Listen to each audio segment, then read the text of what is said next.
Welcome to the morning meeting. My name is Jimmy. I'm here with Maddie, and today is a little chat with Joe Santagato, and I can tell you what it's going to be about and all that, or we can just go straight to it. Mainly what we talk about on this is like kind of our strategy on YouTube and multiple channels and platforms, and I know you have a lot of thoughts and like have built your whole empire up by attacking everywhere, which is cool. I like that. But then I was listening to your interview on when you were on Are You Garbage, and you said something that I actually want to start there. You said that you were a methodical cheater in high school. Yeah. And I couldn't relate to something more. And now that the statute of limitations have passed, and my mom is going to be so upset, but I was like, I want to trade some cheating stories. Okay. Because you said on that podcast, you said SATs, you just copied straight off person to your left. Not the entire test, because I was a good student and I was like a good test taker too. Like I take tests like very quickly too. To the point where like I would bring the test up and the teacher would be like, look over it again. I'm like, I'm not gonna do that. Sounds but so for boring. the SATs, it was like they don't put the person next to you with the same test. So you can't cheat in that way. But I was like, I don't know. For the reading, like comprehension part, you had to read and then answer a bunch of questions. And I was like, I just don't want to do this. Like I'm here for, it was like 4 hours the test or something like that? Yeah. I don't even remember.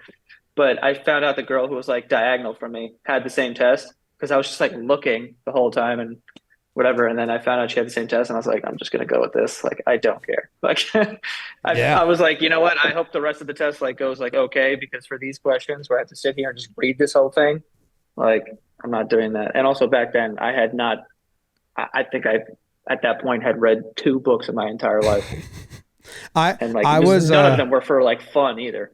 Yeah, no. And forced reading is pretty brutal. If I liked the class and like I had a genuine interest in it, which I liked English and history growing up, I would apply myself and be a good student. But if I had no interest, I would just cheat. I would just, like my sophomore year biology class, me and the kid in front of me who had a rat tail since birth had the same test every single test, because he wrote his letters so big.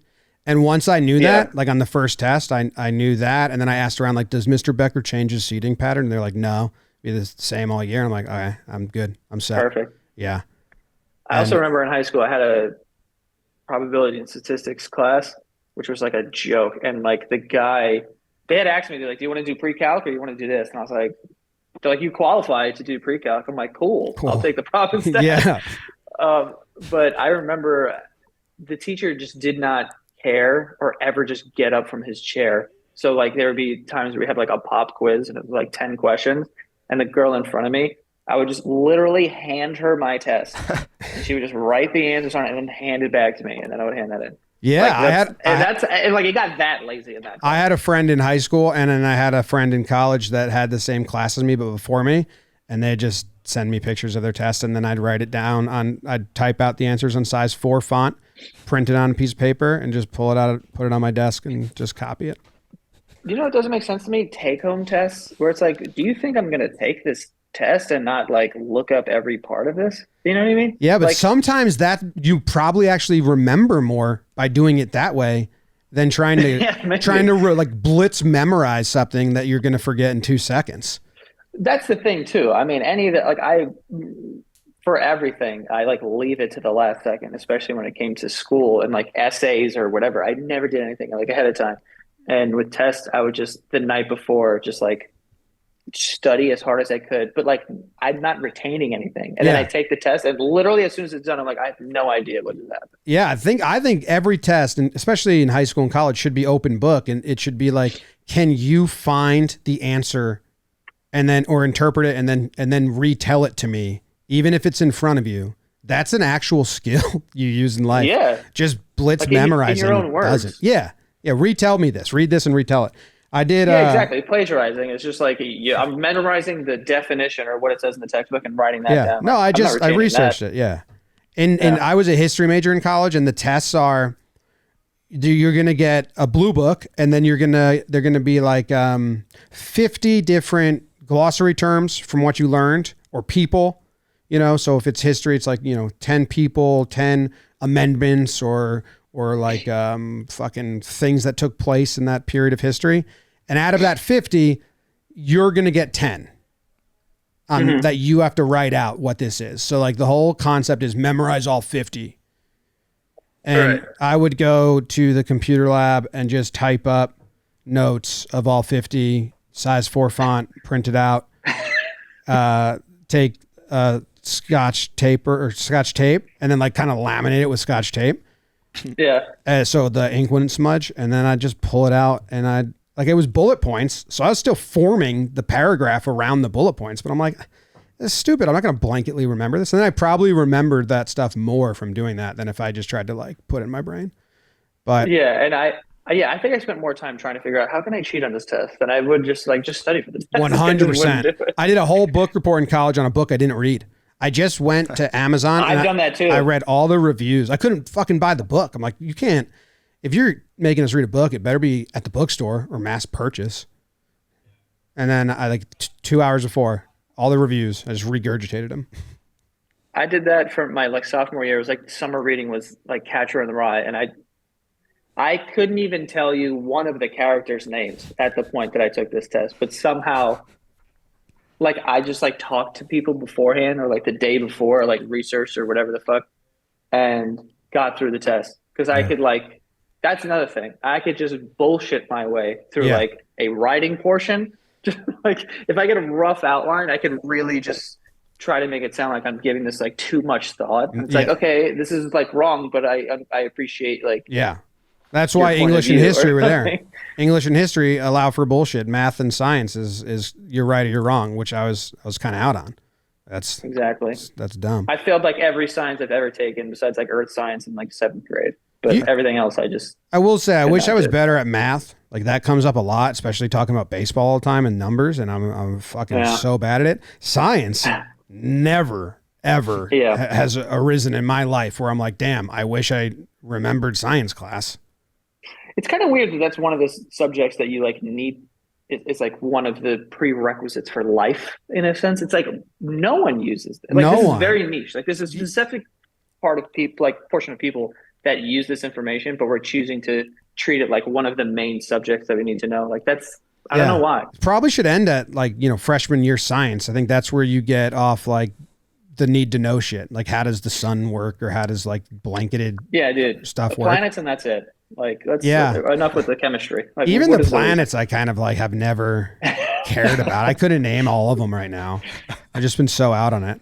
Well, anyway, I want to talk to you about you also, I heard you say that you think this was 2 years ago. You did a podcast I was listening to, and you said that you still are always worried that it's going to end, this platform's going to end, or that platform's going to end.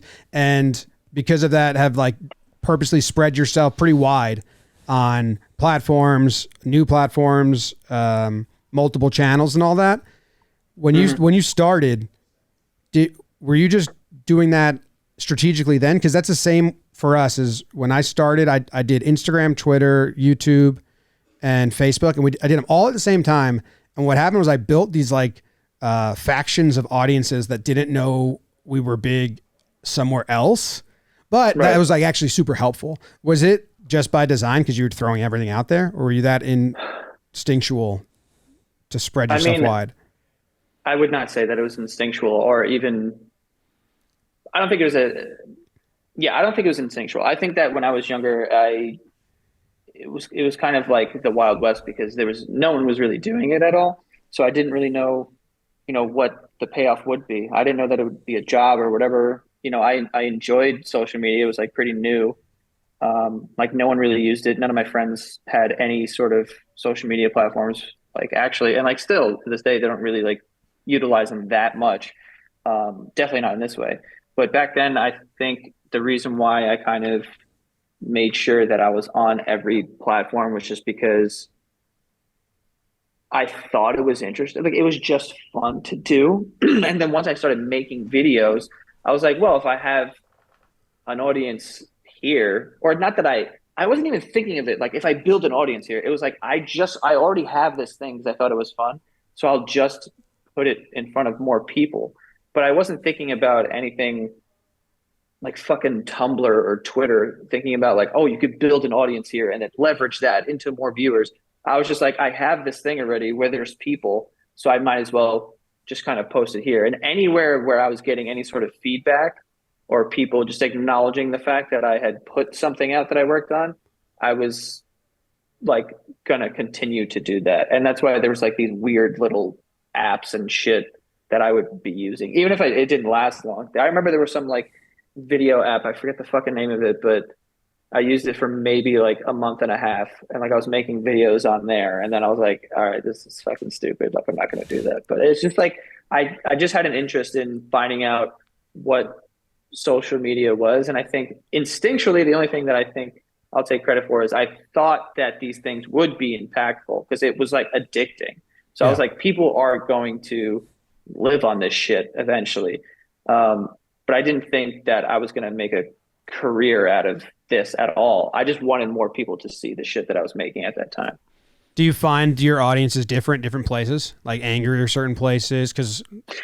Yeah, I think it's funny because once, especially during like 2016, during that election, that's when I started to notice that there was such a divide, like not a divide, but like there was two different sides to this audience, you know, where on YouTube or Instagram, it was more like left leaning. And then on Facebook, people really enjoyed the fact that they were like, Joe just says whatever the fuck he wants. And he just like, blah, blah, blah. And I was like, well, I don't feel like I don't do that, but like, you know, whatever.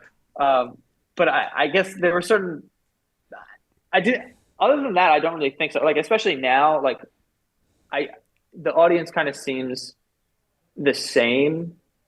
But I've honestly tried to interact with it less or to pay attention to it less. And I feel like that has been helpful for me because in the past, when I was younger, I felt more like the audience was dictating the direction that I was going. And then eventually that got me to the point where I didn't want to do it anymore because I felt like I got too far from where I wanted to be. So I just try not to pay too much attention to what people are saying or what they want. Like I don't really see people asking for anything, to be honest, at this point. And people just seem to be enjoying, you know, everything.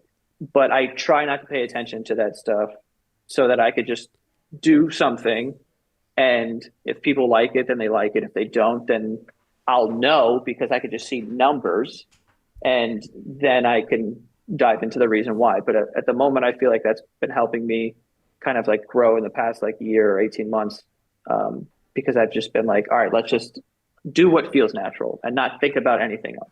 I had to start not reading comments on certain either certain like properties we have or which is the Talking Baseball YouTube, because that's like our only, you know how sometimes the YouTube podcasts become like the people that watch it and comment it become the people that shit on you the most. Like if you look at any of the real big ones, because it's a national show, we kind of got that. And I always say this, and then people are like, dude, stop letting him, like, it didn't really affect me. It just wasn't fun to look at. Whereas all of our other communities are still like super fun. Like if we post a silly video, the comment section will add more jokes to what we were doing or point out something that I didn't even realize like might've been funny. So I still like very much enjoyed everywhere else, but Instagram in the sports world, I was out so quick and I don't read any comment on Instagram ever. Yeah. It's the most punch and run platform because it's not really there to have like a response back and forth. It's so confusing and hard to follow if you do. Where like Twitter, that's kind of what you're doing. You're talking to someone. Right. And YouTube, I guess, I don't know. Most places YouTube's for us, but Instagram for us, like it's hard to post something about college girls softball and it's not the top 4 comments are just like sexist as shit. And I was talking to our team. I was like, get those out of here. I don't care if we have to delete them or not. I don't want them to have our spotlight. It sucks. And I've never been like hurt by comments. And honestly, throughout my career, there hasn't been a lot of that, to be honest. Not that I've never gotten it, but there was never a time where I was overwhelmed by negative feedback or anything like that, but there was a time where strategically, because I know how commenters are, and when you talked about the punch and run, like Instagram and YouTube are those types of places because those people when they're commenting, they're not expecting a response. With Yeah. Twitter, you can have a conversation and people are almost expecting that. Like there is a chance, but no one has a full blown conversation through YouTube comments or through Instagram. So it's like I could say whatever because it doesn't fucking matter. Yeah. Like someone will read it, but they're not going to answer me. We're not going. I don't have to deal with any sort of repercussions for what the fuck I'm about to say. So I think that's why like those two platforms are like that and why people are like that. But the point that I was getting to is that I used to post videos on Facebook like organically, like with their video player or whatever. And sometimes if like I would only pay attention to the comments for the first like 10 minutes. And at that time, I would post every single video 9 o'clock on a Tuesday. So when I posted it, people were like ready for it. So there'd be a lot of initial comments. If there was comments that were just like not like it's not criticism, it's just like negative for the sake of being negative, I would delete those because I think that a lot of people digest content, especially now, by watching the video, but also checking the comments. So like if you read the first two comments and they have an opinion that align, yeah, you're looking at the content in that way. Yeah. So I was like, this isn't even fair yet because you haven't even gotten through the video yet, to have this opinion or whatever. So I remember for a little while, I would get rid of those comments just to give everyone like a blind slate, like a clean slate in watching the video and then interpreting it or whatever the fuck they want. I'm fine with putting out a shitty video, but I'm not fine with people having an opinion before they watch it because of these two comments from people who are fucking just trolls. And then altering the view because we live in a tell me how to feel society. So many people go down to the first couple comments and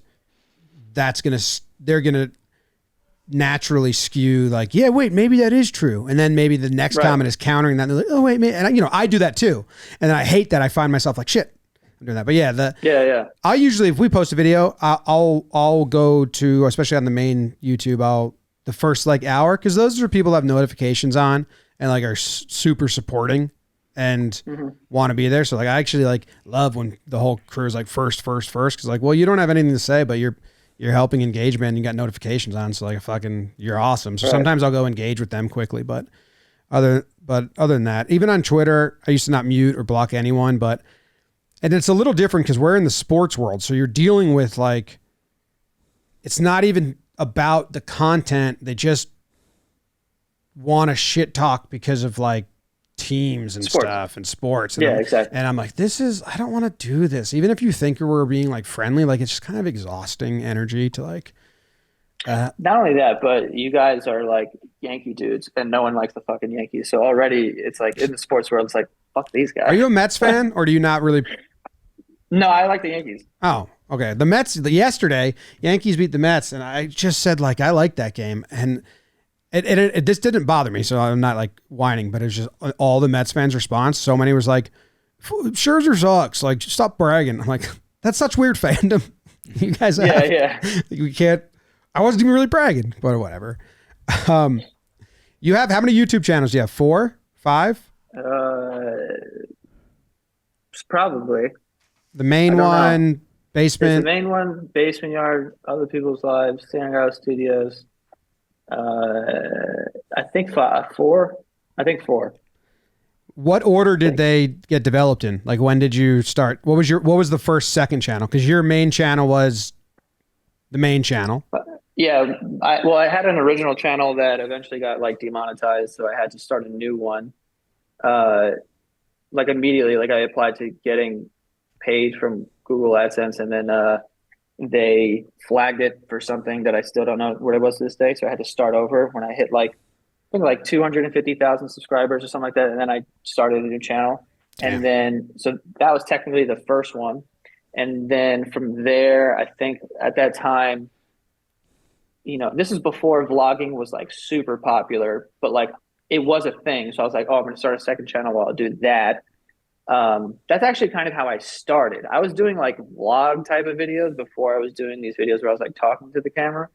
And that quickly didn't happen. But like, and then I started a second channel. I changed the name of that channel 1,000 times. But that ultimately now is the Santagato Studios channel. So I kept changing it to the point where now that's what that is. And then I had separate channels for the Basement Yard and for Other People's Lives, which is another podcast that I do. But then you have, well, so the Santagato Studios it's got 710,000. Yeah. And then Joe Santagato has 2.4 million. Yeah. Well, when was the big climb on that one?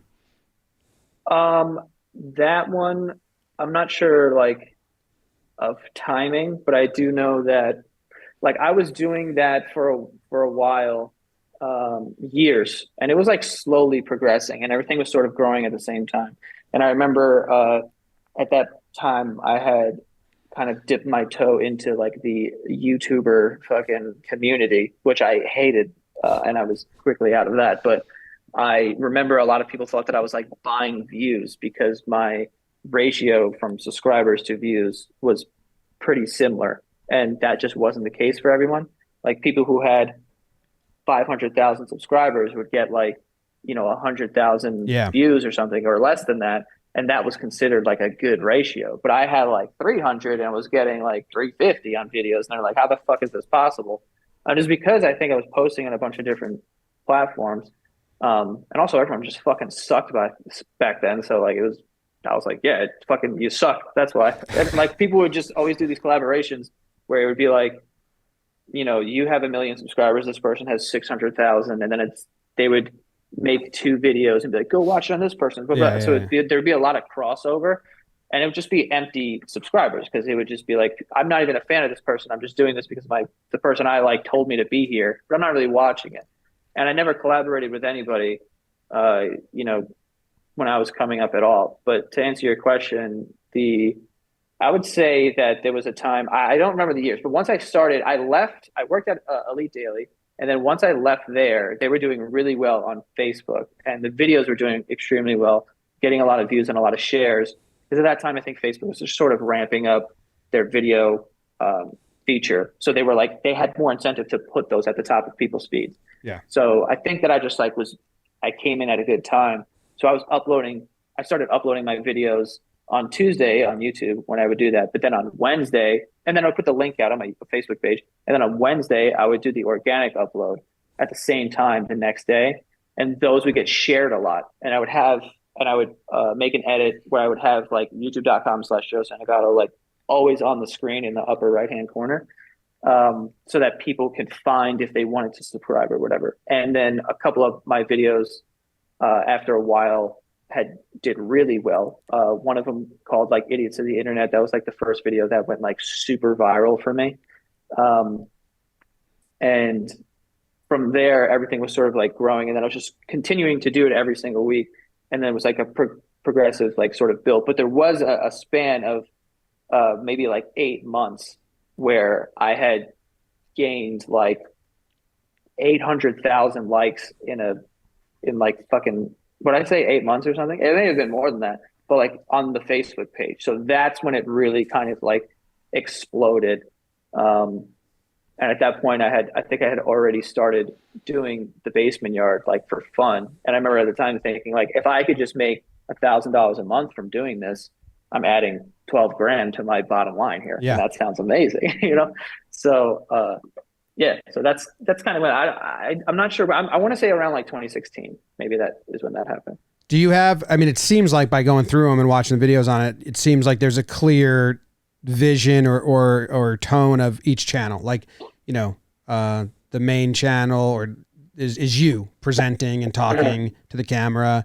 Santagato Studios is skits and fun, and there's a cast of characters.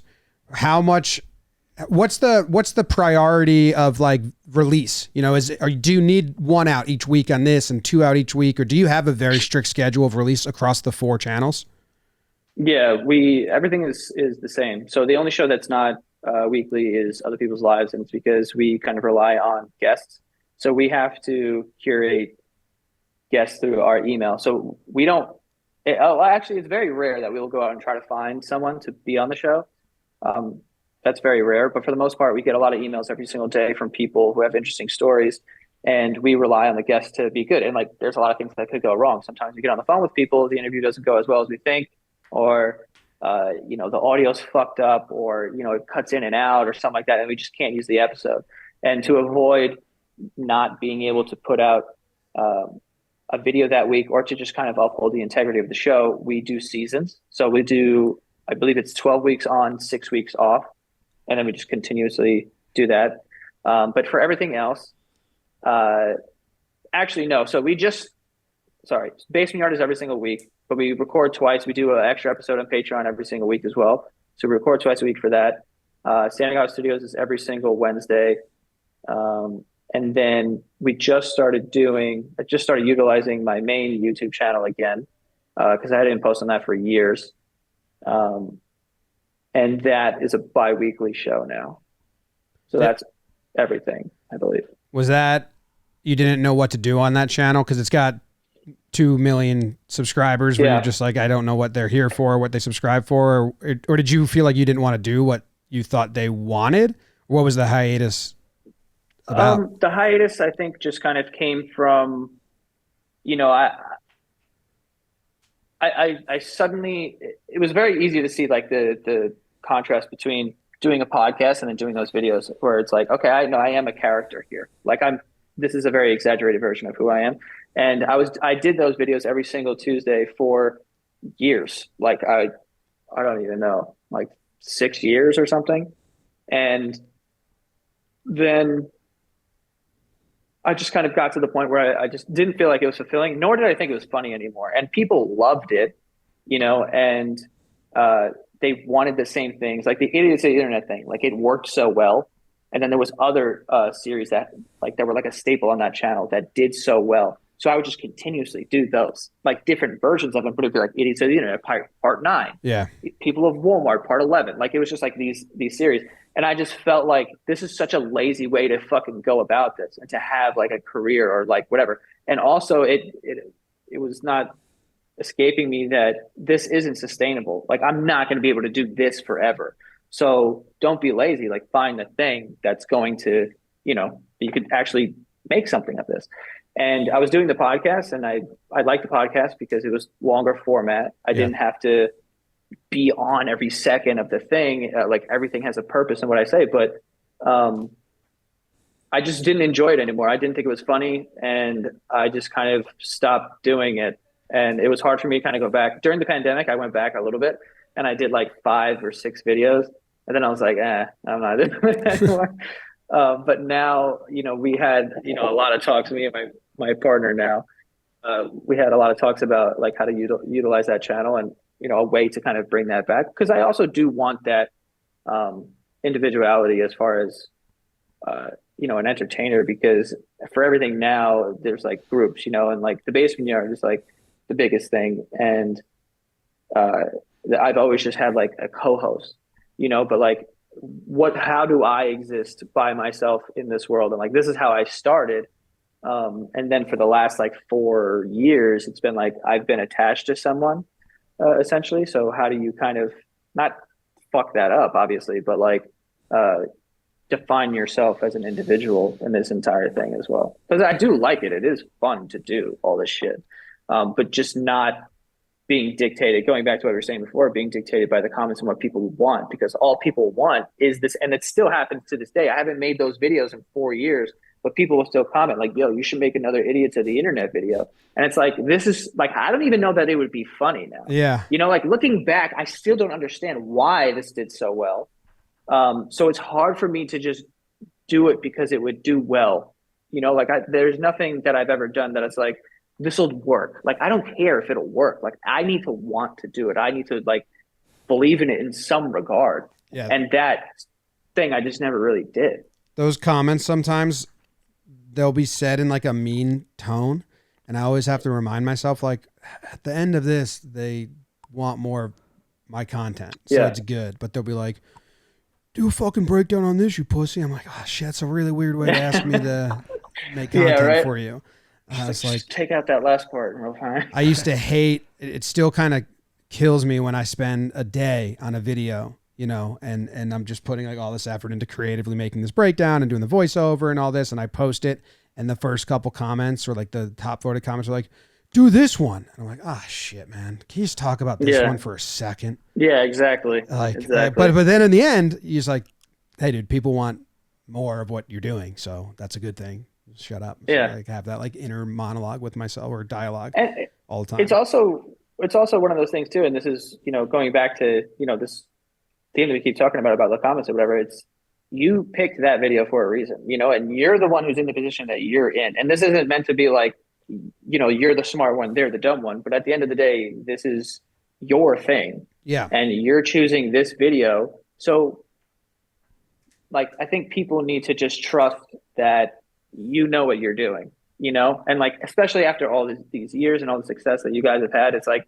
this is the video that I chose to do for a specific reason. Yeah. There are other videos out there, but like this is the one that I'm choosing to do, and that's rooted in something, and it's rooted in more than what the viewer would have. And of course, consumers want everything to be done and their favorite thing, whatever. But it's like you just have to trust Yeah. yourself. Yeah, there's And a like reason go why back this to one got me excited. Like there's some really weird little exactly. thing in here that I wanted to do. When you make the all the skits and the different my brother passed around the latest spoken word a ton. He was dying laughing and shared with everyone. But on that channel, when you're Yeah. doing multiple different formats, when you're coming up with ideas or when you're reviewing how an idea did, do you have the algorithm in mind for YouTube? Do you try to crack it at all? Because a lot of what me and Maddie talk about on this show has been trying to crack the algorithm that each channel of ours has like been pigeonholed into, and then trying to change it, or trying to, okay, that's what they like, that let's feed that to them, but in a way that we enjoy the creative. Or are you totally like, I'm just going to make what I want to make? Now it's a little different because now, for the Santagato Studios channel specifically, like I don't really have, I have input, but not too much input on like exactly what the videos are going to be. There's two people that kind of work on that. My buddy Greg and this kid Ant, and they kind of come up with the ideas for that, and then they're pitched to me, and then I say, okay, that sounds cool, and then we kind of like cast it with which one of our friends or whoever we want to be in the video. Maybe they have more of an approach where it's like we have to think about the algorithm. I have always been a little more, and I'm not saying this is correct or the best way to do it, but I've always just kind of felt like if it's good, it will find an audience, and if it doesn't because of an algorithm, then eventually when we do find an audience, people will go back and they will find this. And I that did happen, at a certain point for the Basement Yard, when as soon as I started doing video, because I did just audio for so long, and then once I started doing video clips, like because I wasn't even putting out full episodes on YouTube. This was before everyone was doing that also, and then I was putting clips on the internet, and then people would go back and they listen to every fucking episode. Like I could see all the audio listens going like up like crazy. Like we were doing like fucking 2 million total listens in a week at one point back in like fucking whatever that was, like 2017 or something. Like it was like going crazy. So I've always just been like a proponent of like just make it good. And like if it doesn't reflect in the views, it's okay. You just have to keep going. And like that sort of happened with this show now that we've just started back up on the main channel that we just talked about. Some videos we've spent so much time and structure about. We just had a meeting about this actually recently. And I was like, I can look, because we were like, okay, look at the videos that we've made so far for the channel. Like, which ones do you think can go? And the ones that can go are just don't match up with they don't fit in with the theme that we've kind of like went with. And right now we're throwing shit against the wall, basically. But there are videos that I think are good and like we spent time on. And I think it's a good piece of content, so that if someone goes back and they actually take the time to watch that video, maybe it doesn't have the catchiest thumbnail, it didn't hit the algorithm right, or it was restricted for a couple of days or whatever the fuck. Like, so the views don't reflect that. But if someone clicks on it and watches it, it's like, this is good. And like, that's all I can care about, because I have to care about the whole thing as like a profile. I can't care about a single video. Yeah, that's how like we were for so long, and then as we tried to build different lanes, like what we're doing in the warehouse and new channels and all that, we just kind of started diving in deeper and ran into some like almost feels like hard truths about letting the YouTube algorithm help you. Like we dissected. We're like, in the first 12 hours, how many impressions does it have? Because those simply come from YouTube. Like, are they putting this on other people's feeds and shit? And we found a direct correlation to length. Now, a lot of your guys' videos are in the same range, but we had games that were like 20 minutes versus 50 minutes versus 15 minutes. It was all over the place. We were like, which ones are getting as YouTube sharing before they could even watch the 40 minutes, like they're just sending it out. And it came back that there was a fucking cliff after 35 minutes, was it? Or 25 minutes. And if it was less than 25 minutes, didn't get promoted or shared at all. And if it was more, it got promoted and shared a ton. And if it was 40 and more, it got promoted and shared for 90 days. Like they just kept keeping it out there. Cause I'm guessing more ads. And our watch time on that channel is crazy. It's like 40% right now on videos that are 40 minutes long. So we did a whole tournament and they're all 20 minutes. And when we had it done before we found that out, we were like, fuck, this is going to suck. And it did. It's our worst, like content wise, we thought it was amazing, but no one saw it. It got no new viewers. Only people that already knew of us watched it. Mm-hmm. The next one, we did all 40 minutes and we got all new viewers and it worked. So I was like, damn, okay, maybe as long as it doesn't hinder the creative and like we still like feel great about it, we've tried to like figure it out. But yeah, and it really depends. I mean, you guys are in a different position than I am. I mean, you guys, there's like a ton of people. You guys are a big company. A lot of people like, there's a lot riding on this. You know? So it's like you have to make certain sacrifices. So like, but I have the luxury of not having to do that because I keep it very lean. Yeah. And I don't have any like funding or anything like that, or people being like, fucking, so what's the deal? So I feel like, in a way, I feel like this just needs to be good, because in the same way you're saying like this video, we thought it was great content, but it didn't get pushed out to anyone, no playlists or anything like that. But the next video brought in a ton of new viewers. I'm thinking about this next video. Like, I know there's always going to be this next one where it's like, we will get it back. Yep. And if they go back and watch the good thing, then they're gonna be like, this is fucking great. Now we're making someone who's gonna stay around because the things are like, everything is, the same way. But if I have to I'm not saying you guys are doing this, but if I have to sacrifice some creative or whatever to make something that I'm not super proud of just to appease an algorithm, to bring in new viewers for whatever the fuck, now I'm jeopardizing the integrity of the entire thing. And like that's what I think. People make that mistake and then it ends up not fucking working out for them. People make that mistake a lot. And like, we talk to people that are like, they feel like guilty about it. For us, it's like, hey, when we start new channels, now that we know this kind of like, let's not pigeonhole ourselves into a bad spot. And for the warehouse, being that 40 minutes works better than 20 is awesome for us. It's less editing. It's like longer. So that was actually wonderful to find out.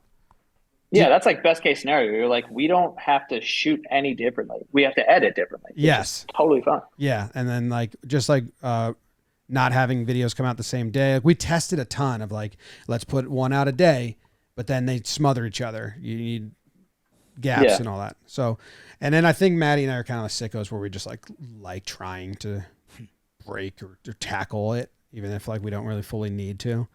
Because the breakdown videos that initially, started this all and went crazy, they were just kind of perfect for what YouTube wanted to promote. And I didn't know that was just happy accident. We're trying to do other stuff. We're like, why isn't this getting the same? I feel like that's a lot of it too. Like, I think about, this is something I kind of talk about a lot with people when they, want to talk about advice or whatever. And there's a lot of like companies and shit that me and my partner Greg talk to all the time too. And one of the things we say is like, the planning, all the planning and all the research and all the whatever, like it's all essentially for nothing because you can plan and research your way into doing nothing. And you just have to like do shit and try it. And a lot of like, especially on YouTube, and like Facebook, like these things that you're at the mercy of an algorithm, you're never going to figure it out. It changes like every fucking 2 days. Yeah, So Facebook it's like once changed you like figured it out, it's crazy. gone already. You Yeah. know, so it's like it's not going to even matter like year over year to understand the algorithm. Like if you can figure it out in the time and take advantage of it, like that's incredible. But you just have to throw shit against the wall and figure out like what people like watching, and then you're like, oh, okay, so this makes sense now because once those videos do well, then everyone starts making those types of videos. So YouTube's obviously going to push all that Yep. together. If you're able to get in early, you look like a fucking genius.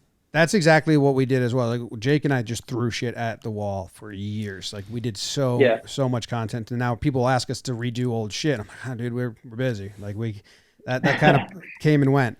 But I'm a big believer in back catalog. I talked about that all the time as we were growing, and I would phrase it as, hey, we're gonna have these huge spikes, like the Savages in the box ran from Boone, or even the Astros cheating scandal. But if we have that huge spike of people finding out about us because one thing took off, and they don't have a back catalog to go and be like, oh shit, these guys have been doing this for years. There's tons. Oh wow, they're gonna keep doing it regularly. Then the spikes are pointless. It was like the goal is to make each spike a plateau. We're like, all right, all these people came, and now we stay at that level. And we did Yep. really well early because we were so regimented and had such a back catalog. So I'm a big believer in that. You just got to throw it Yeah. out there. That's exactly what I was like talking about, where it's like I know these jumps are going to come. This video is going to like do well and it's going to bring in new people, but that video doesn't fucking matter. Like what matters is the rest of your shit. And also when it comes to YouTube, like if you don't have a good back catalog, you won't make money on YouTube because one video, I mean, it's very rare that a video is going to make you like fucking an insane amount of money or whatever the fuck, like unless it goes like crazy viral. But the way you make a lot of money is like people watch a video, then they watch multiple videos on your channel. And that just brings up the overall, like the view count and whatever. And like now you have 300, 400 videos that are making money at the same time. Whereas someone could just watch a video, then they watch the next one, it sucks, and like, fuck this, then they're off your channel. They don't even subscribe, they don't think about it anymore. But if it's a back catalog like you're saying, then it's like, oh, I'm sticking around. I'm getting all my fucking baseball news from Jomboy. You know what I mean? Like, Yeah. and then that's what you want ultimately. Yeah, and people want steadiness. Do you guys have any ads, or what are the revenue like pillars you have? Because you don't do many ad reads, or am I mistaken? I mean, we do them on the podcast. So like for Basement Yard, we have 4 slots, W2. OPL, there's 2. We've been ever since we started doing we like brought back the Santagato Studios YouTube channel as well, like 2 years ago. And have been making an effort to partner with a lot of companies, you know, for that as well. So there's ad revenue, and also for the Basement Yard, our Patreon is like huge for us. So that's another one. But yeah, in the past, like I didn't do a lot of, you know, advertising or this and that, and especially even when I was doing really well on YouTube, you know, just as an individual, like there would be big deals that would come in, and sometimes I'd just say no to them because I didn't think that there would be like weird demands that they wanted, and I never wanted to kind of jeopardize the fucking, whatever. I did that for so long. Now we're a little too big to do that, and that's the difference of taking on money Of course. and trying to grow it bigger so other people can do this. We're like, talk to Nicky Cass about that sometimes, and he's more, you know, he's a single creator, and he gets to really funnel in the, you know, because everyone's coming to him, and I'm sure you guys get a lot of inbound where, you know, we survived off inbound for like a long time, and now it's like, wait, we need to go get like a big overarching deal, and they're a little different. Not that we've compromised much at all, and we've still said no to some pretty big deals because I'm just like, no, fuck that, I'm not doing that. Like that changes who we are, like vitally or whatever. Yeah, and I think, you know, I mean, it's obvious that we're in different sort of positions. Like you're a company, my company, completely different things. So I think that's a natural progression of things anyway. It's like when you start to deal with, and it makes sense too, because if you're the other company coming in and you want advertising through your company, it's like, well, I can't have you doing certain things because we're giving you a ton of fucking money. Yep. So Yeah. it's like, you have to weigh that against, and I mean, we have to do that on a small scale too, where it's like if a company's coming in and they're giving you fucking 50 grand or something, you're like, all right, don't fucking say this or Yeah. don't, do certain things or whatever. It's like, yeah, obviously you can't do that. But we love finding companies because it's a lot of inbound, but when we do go out and we try to find companies to work with, uh, finding ones that are just be like fucking say whatever. Like as long as we're staying within fucking like FTC, whatever, but like say whatever the fuck you want. We don't care if you curse, we don't care if you whatever. Like those are like the best ones for us. Like because Yeah. it makes it more fun to do and it's easier as it doesn't feel as like, you know, addy. It's Like that's a lot of fun. we have two that I'll shout out, like SeatGeek and Shady Rays. Yeah. They don't ask for, they're just cool with whatever we do. And I will go above and beyond. Like if I do a breakdown, I'll make sure I put my face in it wearing the glasses for Shady Rays. Like I'll go that extra where if, it's another company. It's like, oh, we're going to need to get review, or we're going to need to do this, or Yeah. we're going to fucking count the 60 seconds. And if you're at 59, we're going to email you. It's like, all right, you're getting Yeah. 60 Yeah. seconds then. And it's not, it's going to be good, but it's not going to be like, I'm not going 61 seconds. You know what I mean? If you don't let me Right. go Yeah. 59, you're never getting 61 if that's how you want to do the dance, and that pisses me off. But then there's other companies where I'm like, hey, I'll tell the team, like, guys, these people let us do what we want. Because they like what we're doing. So fucking take care Right. of them. Yeah, yeah, yeah. And those are two companies that we do ad sport too. And SeatGeek's always been super cool with me. I've worked with them since fucking like 2017 Yeah. probably. Yeah. Yeah, they're great. What about the licensing? That's the last combo I'll have. I won't keep it too long. But you guys got into, obviously you have board games, hot sauce. Hmm. How did those Yep. happen? And then are you getting approached, or is that something you and your partner would say, hey, let's go get into these like licensing and merchandising deals? No, so both of those things we kind of like just came up with the idea and then started pulling on the string about how do we kind of like turn this into an actual thing. The hot sauce specifically, we um, just I was he my buddy Greg approached me and he was like it would be cool if we had a hot sauce because I thought we're both UFC fans, so like Dustin Poirier had a hot sauce and we're like, oh, that's pretty cool, like whatever. And this is around the time that him and Connor were fighting. It was like on the table and shit. Might have been before that, but uh he was like, it'd be cool if we had a hot sauce, and also the company that curates for hot ones and uh that made the sauce with Poirier is in fucking Brooklyn. And I was like, oh shit. He's like, yeah, like let's just email these guys because we both have a background in like the digital space and also like marketing and whatever. Like when he worked at Elite Daily with me, he was the content manager there. And then so we emailed them and we were like, hey, we have this sort of background. These are things we're working on. Like we don't really have it. We made it clear that we didn't have an interest in making like Joe Santagato hot Yeah. sauce or some gimmicky shit like that. Like we wanted to make an actual product and like see if we can collaborate Survive. on something that would have a long life and Yeah. actually be a thing. So they really like that because I'm sure they get approached by people all the time and they have like fucking access to whatever celebrity. So they enjoyed that. We went to their office in Brooklyn and we just like sat outside with these dudes and like drank beers and we were just like talking to them, but like, yeah, we just like want to, and then they were like, yeah. So they like kind of took a chance on it. And then throughout the process, I mean, we made the everything bagel hot sauce and we have, another sauce coming before the end of the year with them. And it's doing extremely well. It's in Walmart. But yeah, and we kind of like, we reached out to them by like guessing this dude's email. We knew his name and their company name. So we just started putting his name Yeah. and the company name, like Yeah. .com, like, and eventually one of the emails got through and, yeah, we just took a shot in the dark and then they, after a while we like cared to know. So we like did our due diligence and we're very, on top of shit. Like if they have deadlines or whatever, we're like a month ahead on certain things, like we try to be like that. It's sort of the same thing with the board game.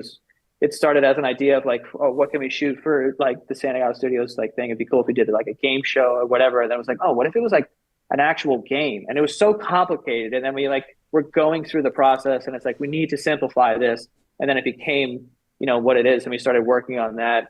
And then the pandemic hits. So we're like, we're not going to start a Kickstarter now. Yeah. Ask people for money as fucking the market's tanking and everyone's inside. But yeah, eventually we launched that.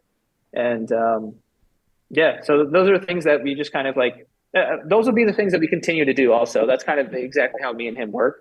all the time. We'll have ideas for these certain products, and we can, uh, if we have the bandwidth to like actually get something done, then we will fill that with something. With content, we have like all these things are going right now, and we're doing a good job of kind of offloading the actual tedious work as far as editing and uploading and whatever. And once we kind of free up time, then we will probably fill it with these sorts of things, like these products. Have you guys done live shows or live events, or had your audience No, in a place with you at all? no. So that's also something that we're working on for the end of the year as well. But yeah, so I mean, I asked there's that a couple things also. Yeah. No, I was just gonna say there's a couple things also that we're working on for the end of the year as far as like live shows or live events. But yeah, before the end of this year, we should have stuff like that, like kind of like rolling out either at the end of the year or the early next year. Yeah, I asked that because you talk about the Patreon, the Kickstarter, and then having products hit the marketplace, and I'm sure your audience responds and supports. And I was going to ask, what's been the biggest moment, or what are the keystone moments of like realizing the community or the audience and like that, like kind of like initial support. And if you had done live events, or you will probably be like blown away when you have people come and in person. But have you had any big moments where like, fuck, this is wild?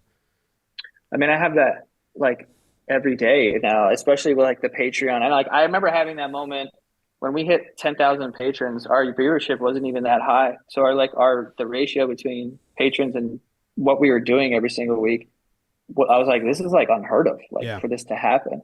And now, we're gonna hit 22,000 in the next few days on Patreon, which is fucking crazy. It's insane. And it's like on there's a website that kind of like ranks all of them, and we're like in the top 20 for like any Patreon, but we're like I think number 13 for podcasts, and it's like insane. And like our show isn't top like 13 or whatever. I mean, maybe it is. I mean, the other day actually someone sent me a screenshot on Spotify, and it was like they do the top 100 in the US, like Spotify podcasts, and we were like number 6 or something. Yeah, you're number 1 on iTunes a lot. When I first started the podcast too, I like beat out Joe Rogan for a number 1 spot, but that's like bullshit because it's like a lot of new people came at a certain time, so it's kind of like it's like it's not like you have a bigger show than percent him, above. Yeah, it's not total downloads. Yeah. Someone wrote that in my Wikipedia. It's like was number 1 on iTunes, and I was like, bro, this is bullshit. My Wikipedia used to be a picture of me with a swollen cheek because I had a root canal that went bad, and then I went on the Michael K show, and it was just my fat face. And it made me so mad. My audience, they would try to change it for me, and then like Wikipedia would revert back to it. And I'm like, this is bullshit. That's great. Yeah. Someone's fucking with you out there. It also says Jimmy graduated in the middle of his class. Because on an episode of our history podcast, I said no one ever talks about the people that it's always graduated top of his class. Like, what about everyone else? I said, if I ever get a Wikipedia, someone make it say graduated middle of his class. And now it says middle of his class. Yeah. Yeah. Which is probably, that's amazing. That's probably very true. Yeah. I'm probably right in the middle. It's good. That's where you want to be. It's a sweet spot. Yeah. I felt so bad for my buddies in high school that like studied and like cared about their GPA. I'm like, guys, this is so much wasted effort. It's like you're so miserable and you're doing well. It sucks. Yeah, it's pretty rough. Especially like at that point, it was like, what is this for? I don't know. It's such a crazy concept to me, not to go on a whole other tangent, but to like ask like a 17-year-old, 16, 17-year-old, like, what do you want to do with the rest of your life? Like, what an insane question. Yeah. I would even ask a 21-year-old that. I would always just say a teacher, but I didn't want to be a teacher. But I was like, I just say something, teacher. Yeah, I'm like fucking fireman. I don't know. I don't know why I'm here if I want to be a fireman, by the way. So, cool. So I don't need to be here. Well, thanks for chatting. It was good. People have been tuning in. They love the behind the scenes of everything that goes into like organizing and building and attacking. We didn't even talk about the short form and how much you guys crush it there. But that's been huge, TikTok and YouTube shorts. But that'll be the TikTok is doing well. Yeah, yeah, we have some big fans. When you guys came by the office, I don't know if you could tell, maybe you could, but we sniff it out. But we have some big fans of you guys here. I appreciate that, man. You know, it's fucking crazy, especially these days. Like and there's been moments in my career where there's been like pretty significant growth, but I would say the one that, you know, we're in right now is probably the biggest one.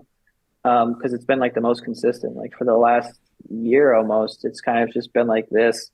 And, you know, we're trying to capitalize in certain ways. And that's why we feel like now is like the time for live events, live shows. Yeah. You guys will crush these live products events. And stuff. Yeah. Yeah. You don't do the YouTube community. I was like, hey, for how big he is and been around for a while, I thought I don't see you on all the collabs like you talked about, which I also, we have people that are like, you should do this. I don't want to do that. It's just like, it's funny because like, you know, Kevin Clancy? Yeah. From KFC. Barstool. I did his, I was talking to him once, or I did one of his shows or something. And he was like, you're like the most under the radar fucking person with all these followers. It's like the weirdest thing in the world. But I kind of prefer that. Like it's nice. Like I don't think anyone looks at me as like this guy is fucking blah blah blah. But we do well, and like I have a lot of fun doing the shit. But yeah, it's close to the vest. It's probably easier to maintain you and not get 100% spread out into, you know, muddied waters of one of the same, because there's about 100 out there that are all the same. Exactly. Yeah. Cool. Well, thanks, man. I appreciate coming on and chatting with us. Thanks for watching. Subscribe, like, watch, comment, all that stuff. See you later. Bye.